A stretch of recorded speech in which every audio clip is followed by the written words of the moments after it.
नमस्कार साथियों। मनुष्य के जीवन में दो चीजों का बड़ा ही विशेष महत्व है, श्रेष्ठता और हीनता। अगर ये चीजें अत्यधिक मात्रा में मनुष्य के जीवन में आ जाएं, तो मनुष्य को समाप्त कर देती हैं, बर्बाद कर देती हैं। अब आप कहेंगे कि सर अत्यधिक श्रेष्ठता से क्या प्रॉब्लम है? अत्यधिक श्रेष्ठता से समस्या नहीं है।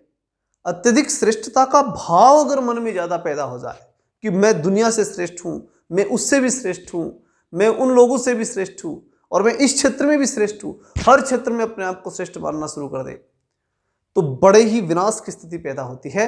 क्योंकि अत्यधिक श्रेष्ठता अपने आप में मान लेना मनुष्य के दो चीजों के लिए नुकसानदायक होती है। सबसे पहली चीज कि उसके अंदर ये भाव पैदा हुआ है कि मैं अत्यधिक श्रेष्ठ हूं। अत्यधिक श्रेष्ठ का भाव उत्पन्न होते ही उसके श्रेष्ठता के चरण डगमगा जाएंगे। वो अब श्रेष्ठता की तरफ नहीं बढ़ेगा, क्योंकि उसको विश्वास हो चुका कि अब मेरे से ज्यादा श्रेष्ठ कोई भी नहीं है। और ये अपने आप में विनाश की प्रथम निशानी है। क्योंकि मनुष्य जब अपने आप को पूर्णता की तरफ मानने लग जाता है, होना नहीं होना अलग विषय है, मान लेना।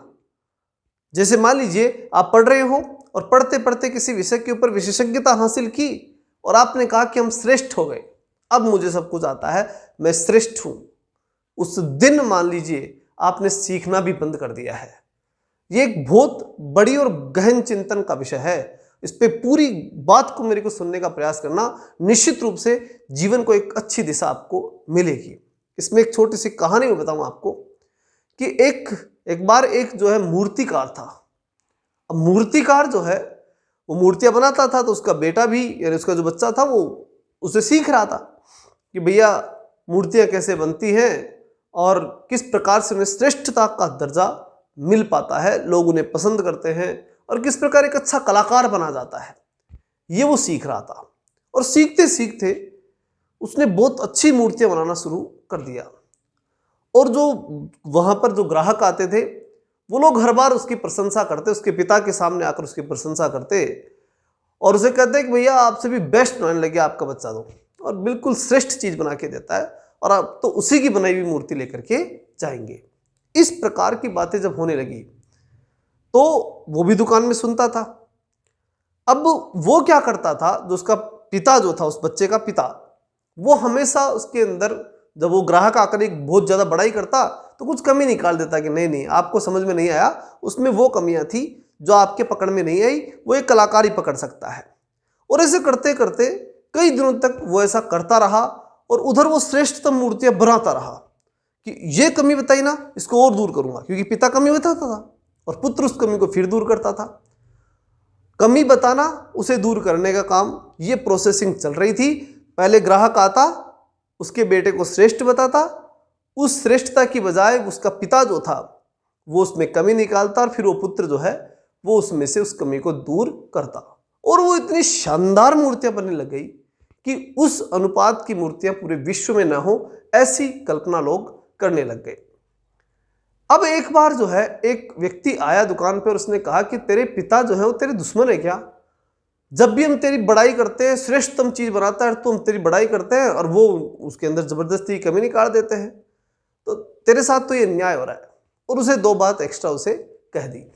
और जब ये बातें उसे कही तो उस पुत्र को इतना बुरा लगा कि उसने घर त्याग करके और दूसरी जगह जाने का सोच लिया। तो अपने पिता को कहा कि भाई आप मेरी जो है बड़ाई करते नहीं, मेरे ऊपर ध्यान देते नहीं, मैं इतना बढ़िया काम करता हूँ लेकिन कभी आपको मेरा काम पसंद नहीं आता, तो इसलिए मैं घर त्यागता हूँ, मैं दूसरी जगह जाऊँगा और वहाँ मेरी मूर्तियाँ बना करके बेचूंगा। अब इस भाव को पिता समझ चुका था कि इस व्यक्ति में अत्यधिक श्रेष्ठता का भाव पैदा हो चुका है। उसने कहा ठीक है जाओ। अब वो व्यक्ति वहां से, मतलब उसका जो पुत्र था, वो चला जाता है और जाकर के दूसरी जगह मूर्तियां बनाना शुरू कर देता है। अब वो जो मूर्तियां बनाता है तो पूरे विश्व में प्रसिद्ध होती है, बहुत अधिक प्रसिद्धि उसे मिलती है। फिर उसके बाद में एक निश्चित समय बाद वो प्रसिद्धि रुक जाती है। जो गति से उसकी प्रसिद्धि बढ़ रही थी, जब पिता के पास वो पुत्र था तो उसके अंदर प्रसिद्धि की गति थी, बार बार प्रसिद्धि बढ़ रही थी, आगे की तरफ बढ़ रही थी। लेकिन जैसे ही वो अलग जाकर की मूर्तियां बनाना शुरू करता है, एक स्थिरता का भाव आता है कि बस इससे अधिक लोग प्रशंसा नहीं कर पा रहे हैं और अब लोगों को बहुत ज़्यादा उसमें कुछ सुधार नहीं दिख रहा कि बहुत ज़्यादा प्रशंसा चल करके आकर प्रशंसा करे। नॉर्मल एक मूर्तिकार की तरह उसे स्थिरता दे दी, लोगों ने उसे एक नॉर्मल मूर्तिकार मानना शुरू कर दिया। अब वो अपने पिता के पास आता है और कहता है कि भाई ऐसा मेरे साथ क्यों हुआ। तब पिता ने जवाब दिया, वो बड़ा महत्वपूर्ण है। पिता ने कहा कि भाई आपने हमारी बात को तो बुरा मान लिया, भाई मैं तेरी बात को कुछ कमियां निकाल रहा था, तुझे सुधार रहा था, तेरे को बुरा लगा, लेकिन मैं जबरदस्ती की कमी इसलिए निकाल रहा था कि जितनी छोटी से छोटी कमी भी हो वो कमी भी तुझे मालूम पड़ जाए और तू उसको भी दूर कर ले। अब तू मेरे से अलग हो गया, अब तेरे को कमी कौन बताएगा, और जब तेरे को कोई कमी बताने वाला नहीं होगा तो तू अपने आप में सुधार कभी नहीं करेगा, और जब सुधार नहीं करेगा तो तू श्रेष्ठ नहीं बनेगा। तो इसलिए जब भी व्यक्ति अपने आप को श्रेष्ठ मानना शुरू कर देता है तो उसकी श्रेष्ठता के आगे की जो राह है वो बंद हो जाती है, वो और श्रेष्ठ होना बंद कर चुका होता है। इसलिए कभी भी अपने आप को श्रेष्ठ मान लेना ये अपने आप में बहुत बुरी स्थिति होती है। हाँ, दुनिया श्रेष्ठ कहती है, कहने दो, हमें अपने आप को श्रेष्ठ मान करके अपने आप को रोकना नहीं है और आगे बढ़ना है और बढ़ते ही चले जाना है। ये श्रेष्ठता का एक परिमाप होता है जो हमें आगे बढ़ाता है, क्योंकि जब हम अपने आप को श्रेष्ठ मानते हैं तब हमारे अंदर अहंकार उत्पन्न हो जाता है। और इसी प्रकार से इसका जस्ट विपरीत जब देखा जाए कि जब हम अपने आप को हीन मानते हैं, हीनता का भाव पैदा होता है, तो भी बड़ा घातक है, क्योंकि उससे हमारे में आत्मविश्वास की कमी आती है। हम कई बार बहुत अच्छे कार्य कर रहे होते हैं, लेकिन हम उसके बावजूद भी कोई दूसरा व्यक्ति जो हमें पसंद नहीं करता या फिर उसकी कोई तकलीफ है हमारे से, वो व्यक्ति आगे कहता है कि नहीं यार ये ऐसा नहीं, तू अच्छा ढंग से नहीं कर पाया, और हम उसकी बात को बड़े ही ज़्यादा ही जोर से ले लेते हैं, उसकी बात ज़्यादा स्वीकार कर लेते हैं और अपने आप को डिमोरलाइज कर लेते हैं। वो भी पूरी तरह से गलत है।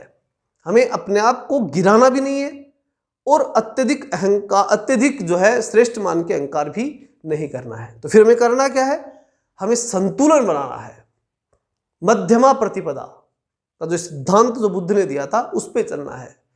हमें अपनी श्रेष्ठता की ओर बढ़ना है, अपनी कमियां ढूंढनी है, अपने खुद ढूंढनी है, कोई बताए तो उसे स्वीकार करना है, और कमियों को ढूंढ करके या जो लोग बताए उन्हें स्वीकार करके अपने आप को कमजोर किए बिना उनको सुधार करते हुए आगे बढ़ना है।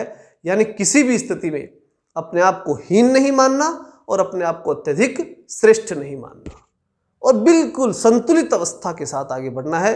कमियों को ढूंढिए, उन्हें दूर कीजिए और फिर आगे बढ़िए, फिर ढूंढिए, फिर दूर कीजिए, फिर आगे बढ़िए, और सबकी बात सुनिए, लेकिन बहुत ज़्यादा महत्व इतना नहीं दीजिए, चाहे दोनों ही चीज़ों में हो। अगर आपको बहुत अधिक लोग श्रेष्ठ बताते हैं तो भी बहुत अधिक महत्व नहीं देना, और अगर आपको कोई हीन बताए तो भी बहुत अधिक महत्व नहीं देना। सबकी सुननी है और सुनने के बाद अपना सुधार करते हुए आगे बढ़ते रहना है। अगर आपने कहीं पर भी दोनों ही चीज़ों को बहुत अधिक महत्व दे दिया तो वहीं से आपका पतन शुरू हो जाएगा, वहाँ से आपका विकास किसी भी दिशा में नहीं हो पाएगा, बस फिर वहाँ से पतन की शुरुआत हो जाती है। तो जीवन का ये मंत्र आपकी पढ़ाई में, आपके व्यापार में, आपके अन्य विषयों के अंदर आप पूरी तरह से इसे लागू कर सकते हैं और एक श्रेष्ठ जीवन की यात्रा की ओर बढ़ सकते हैं। चलिए मिलते हैं नेक्स्ट वीडियो में, तब तक के लिए जय हिंद, जय भारत।